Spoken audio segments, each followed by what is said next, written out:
Il n'y a pas de changement. Nous sommes dans la même chose, la même situation.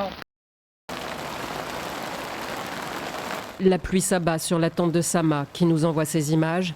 L'eau s'infiltre un peu partout. Regardez ici, il y a l'eau ici. Les déplacés de la bande de Gaza affrontent un troisième hiver, le premier depuis le cessez-le-feu. D'accord, la guerre est arrêtée. Mais jusqu'à maintenant, il n'y a pas de changement. Nous sommes dans la même chose, la même situation. Originaire de Tal Alawa, Sama dit s'être déplacée 11 fois en 2 ans.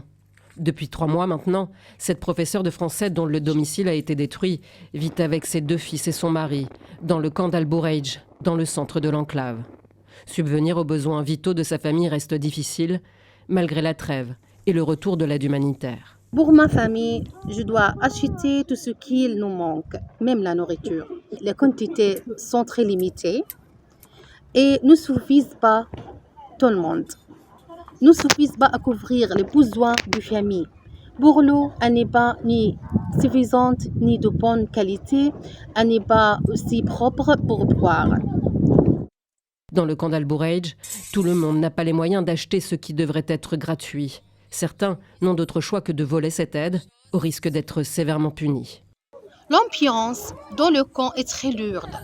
Il y a de la fatigue, du stress et parfois de tensions entre les familles, mais aussi de la solidarité.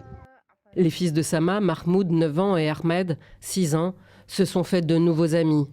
Mais leur école n'a toujours pas rouvert ses portes. Un crève-cœur pour leur mère. Ils ont perdu l'habitude d'apprendre. Moi, j'essaye de les donner des leçons dans ma tente, mais ce n'est pas suffisant. Je n'ai pas assez de matériel, aussi pas assez de cahiers et de stylos. La guerre les a beaucoup changés. Et ils ont perdu des amis pendant la guerre. Mahmoud et Ahmed ont aussi perdu leur grand-père dans un bombardement pendant la guerre. Pour Sama, seul l'exil peut leur offrir un avenir.